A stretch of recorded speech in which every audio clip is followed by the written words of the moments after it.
बिस्मिल्लाहिर्रहमानिर्रहीम। 9th class आज हमने अपना छठा चैप्टर स्टार्ट करना है जो कि है एंजाइम्स। एंजाइम्स क्या होते हैं और इनका हमारी बॉडी में और लिविंग ऑर्गेनिजम्स की बॉडी में क्या किरदार होता है उसको हम आज डिस्कस करेंगे और किस तरह से अपना काम परफॉर्म करते हैं। जनरल व्यू एक लेंगे इसका, इंट्रोडक्शन एंजाइम्स का। एंजाइम्स जो हैं ये ग्लोबुलर प्रोटीन्स हैं that catalyse chemical reactions, biochemical reaction. पहले अल्फाज जो इसमें आते हैं उनको समझ लेते हैं। सबसे पहले ग्लोबुलर, दो तरह की प्रोटीन्स होती हैं, एक होती हैं फाइबरस और एक होती हैं ग्लोबुलर प्रोटीन। जो फाइबरस प्रोटीन्स हैं वो इस तरह से फाइबर्स की तरह, रेशे की तरह, पॉलीपेप्टाइड्स की चेन्स हैं, जबकि जो ग्लोबुलर प्रोटीन्स होती हैं वो इस तरह से क्वाइल्ड होती हैं, 3 डायमेंशनल स्ट्रक्चर बना देती हैं, तो वो कहलाती हैं ग्लोबुलर प्रोटीन्स। ये जनरल सा इनका अगर डिफरेंस देखें तो ग्लोबुलर प्रोटीन्स हैं दैट कैटलाइज। कैटलाइज का मतलब होता है तेज़ कर देना, स्पीड बढ़ा देना, रफ्तार बढ़ा देना, वो कैटलाइज कहलाता है। बायोकेमिकल का मतलब है ऐसे रिएक्शन जो लिविंग ऑर्गेनिज्म की बॉडी में हो रहे होते हैं, वो बायोकेमिकल रिएक्शंस कहलाते हैं।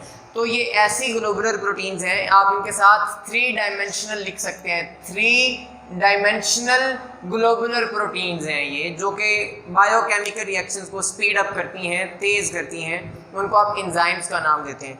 यहाँ पे एक छोटी सी एग्जांपल ये उस हवाले से बता रहा हूँ, अगर शॉर्ट क्वेश्चन में आ जाए व्हाट आर एंजाइम्स, तो डेफिनेशन लिखने के बाद एग्जांपल में आप पेप्सिन एंजाइम की एग्जांपल लिख लें, बाकी डिटेल बाद में सारी आती जाएगी। पेप्सिन एंजाइम हमारा डाइजेस्टिव एंजाइम है जो डाइजेशन में हेल्प करता है, स्टमक में अपना काम करता है और प्रोटीन्स की डाइजेशन करता है, तेज़ कर देता है काम को। अगर हम ये एंजाइम्स के बगैर हमारी ये डाइजेशन हो जाती तो कई घंटे या कई हफ्ते या महीने लग जाते एक वक्त के खाने को डाइजेस्ट करने में, यानी कि ये इतना तेज़ कर देते हैं काम को। एंजाइम्स के बगैर हमारी ज़िंदगी का तसव्वुर भी करना नामुमकिन है, यानी हमारी बॉडी के जो प्रोसेसेस हैं वो इतने स्लो हो जाएं कि वो प्रोसीड ही ना हो सकें। इस वजह से एंजाइम्स का बहुत मेन रोल है हमारी बॉडी के अंदर, हमारी लाइफ के अंदर। तो पेप्सिन की एग्जांपल मैंने दी है जो कि काम करता है स्टमक में और प्रोटीन्स की डाइजेशन करता है। चूँकि ये लिविंग ऑर्गेनिज्म के जो रिएक्शंस हैं उनको फास्ट करते हैं, उनको तेज़ करते हैं, तो इनको कहा जाता है बायो कैटलिस्ट। कैटलिस्ट को उर्दू में कहते हैं अमल अंगेज, इसको आप बोलते हैं अमल अंगेज। तो ये अमल अंगेज हैं, ये लिविंग ऑर्गेनिज्म के जो रिएक्शन है उनको तेज़ कर देते हैं, कैटलाइज करते हैं, इस वजह से इनको बायो कैटलिस्ट कहा जाता है। अब दो तरह से क्वेश्चन आ सकता है, what are enzyme, what are biocatalyst, दोनों तरह से पूछ सकते हैं। तो दोनों में आपने यही बताना है और यहाँ पे थोड़ा सा फर्क करेंगे कि वो कैटलिस्ट जो लिविंग ऑर्गेनिज्म के रिएक्शन तेज़ करें, कैटलाइज करें, बायो कैटलिस्ट हैं, और एग्जाम्पल में लिखें कि इसकी एग्जाम्पल एंजाइम्स हैं। फिर हमारे पास यहाँ पे एक मेटाबॉलिज्म का वर्ड है, ये मैं बाद में एक्सप्लेन करूँगा, इसका डिफरेंस भी पूरा लिख दूँगा।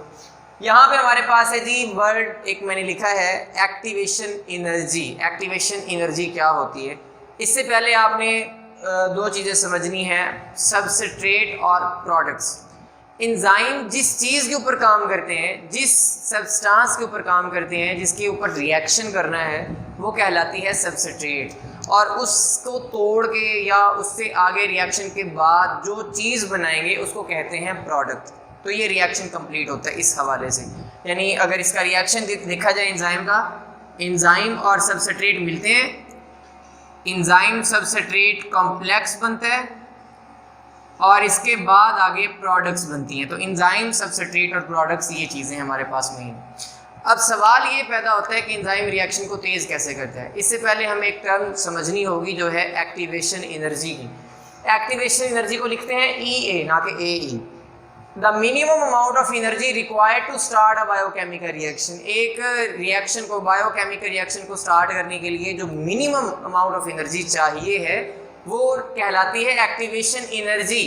और एक्टिवेशन एनर्जी की ये एग्जांपल ले सकते हैं, मसलन ये एक पत्थर है जो हमने यहाँ से पहाड़ की चोटी से, एक चट्टान से आगे यहाँ तक लेके जाना है, रिएक्शन हमारा यहाँ पे कंप्लीट होना है।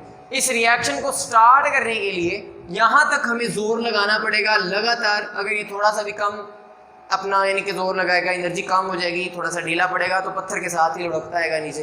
तो ये आदमी यहाँ तक तो बाकायदा जोर लगा के लेके जाएगा, फिर उसके बाद चाहे छोड़ दे वो खुद ब खुद पत्थर नीचे पहुँच जाएगा। लेकिन यहाँ तक जो एनर्जी लगाई है, रिएक्शन यहाँ से स्टार्ट मेन हुआ है, तो उसके लिए जो एनर्जी लगी है उसको आप कहते हैं एक्टिवेशन एनर्जी। अब क्वेश्चन है how enzyme speed up biochemical reaction. Biochemical reaction को एंजाइम जो है वो स्पीड अप कैसे करते हैं?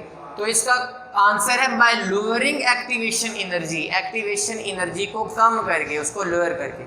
तो एक्टिवेशन एनर्जी कैसे कम करनी है?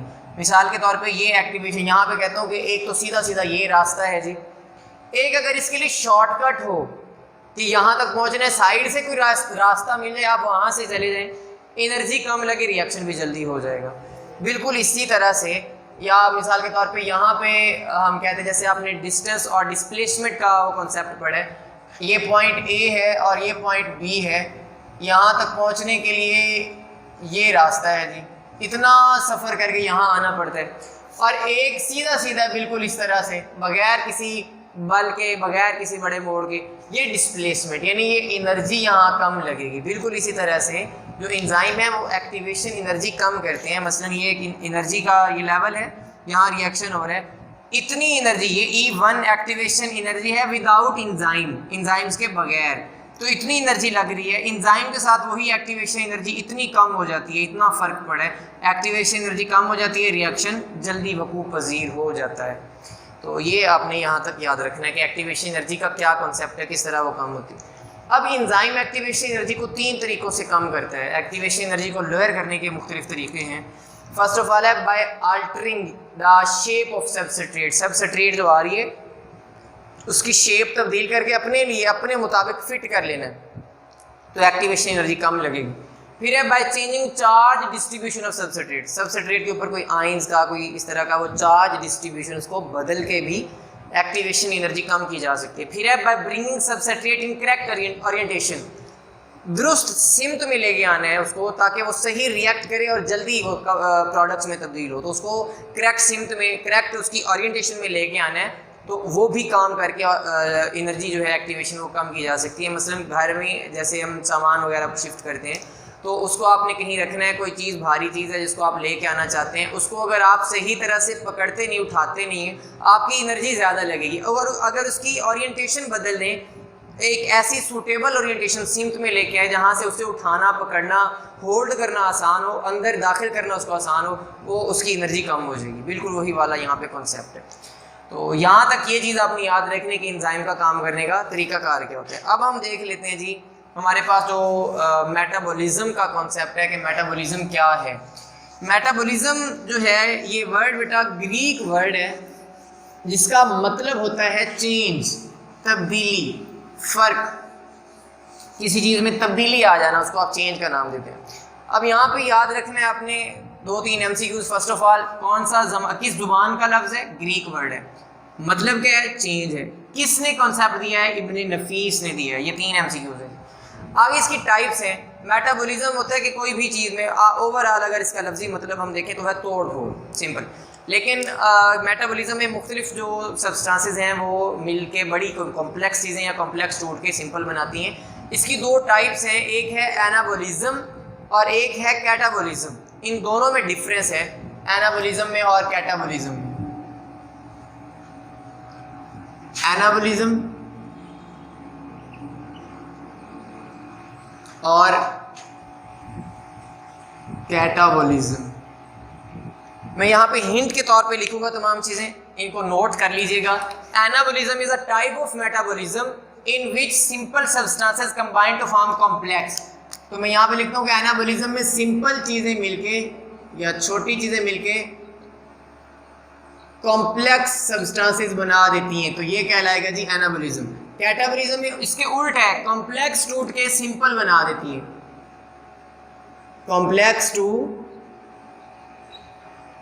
सिंपल है जी। इसके बाद सेकंड अगर हम फर्क लिखें तो आप यहाँ पे ये बताएंगे जी कि ये कंस्ट्रक्टिव प्रोसेस है,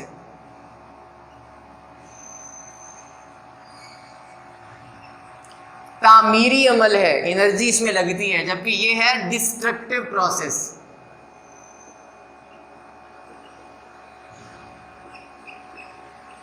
ये तखरीबी अमल है, चीज़ों को तोड़ने फोड़ने वाला अमल है। फिर तीसरे नंबर पे ये है जी एंडोथर्मिक। केमिस्ट्री फिजिक्स में आप ये चीज़ें पढ़ चुके हैं, फिजिक्स में स्पेशली। एंडोथर्मिक प्रोसेस का मतलब है जिसमें एनर्जी लग रही है, जबकि ये है एक्सोथर्मिक, जिसमें एनर्जी रिलीज हो रही है, आप ये कहेंगे ज़ाया हो रही है। मैं यहाँ पे एग्जांपल देता हूँ, जैसे मकान बनाना है, कंस्ट्रक्टिव प्रोसेस है, उसमें एनर्जी पैसा लगता है, जबकि डिस्ट्रक्टिव उसको डिस्ट्रॉय करना है, ख़त्म करना है, जो पैसा लगा है वो भी खारिज हो जाना, ख़त्म हो जाना है, वो तबाह हो जाना है। तो यहाँ तक कि कैटाबॉलिज्म और एनाबॉलिज्म का डिफरेंस, और एक एग्जांपल इनकी आप लिख सकते हैं, जैसा कि फैटी एसिड हैं, फैटी एसिड मिलके ये बनाते हैं जी लिपिड्स, अमाइनो एसिड मिलके प्रोटीन्स। ऐसे ही मुख्तलिफ एग्जाम्पल हैं। एक मैं फिर रिएक्शन की एग्जाम्पल लिख देता हूँ जो कि है रेस्पायरेशन, सॉरी फोटोसिंथेसिस।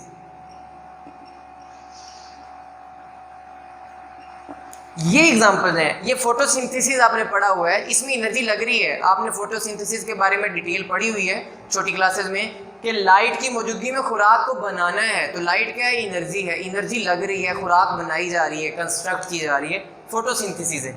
यहाँ इसी का उल्ट करते हैं, फैटी एसिड लिपिड टूट के फैटी एसिड बनाए, प्रोटीन टूट के अमाइनो एसिड बनाए, और फोटोसिंथेसिस का उल्ट है रेस्पायरेशन। रेस्पायरेशन आपने पढ़ा हुआ, ब्रेक डाउन ऑफ फूड, खुराक बनती है, टूटती है और एनर्जी रिलीज होती है। जो एनर्जी सूरज से हासिल की थी, केमिकल बॉन्ड में स्टोर की थी, वही बॉन्ड टूटने पे रिलीज हो जाएगी। ये कैटाबॉलिज्म और मेटाबॉलिज्म में आपने एनाबॉलिज्म में फ़र्क याद रखना है। इसके बाद आपकी बुक में जो लास्ट पे टॉपिक दिया हुआ है, दो यानी कि डेफिनेशंस है, वो इंट्रासेलुलर और एक्स्ट्रा सेलुलर एंजाइम्स हैं।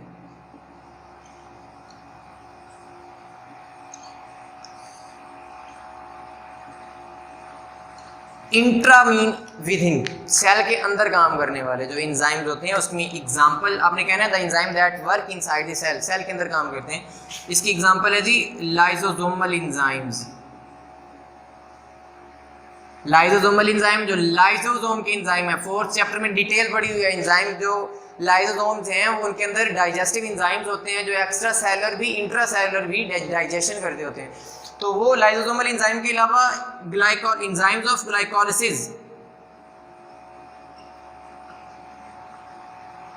क्रेब साइकिल, ईटीसी, उन सब के लिए रिएक्शंस के लिए एंजाइम की ज़रूरत होती है। तो वहाँ पे भी आप ये वो लिख सकते हैं, वो सेल के अंदर हो रहे होते हैं, ऑर्गेनिज्म में हो रहे होते हैं मुख्तलिफ। अब है एक्स्ट्रा सेलुलर।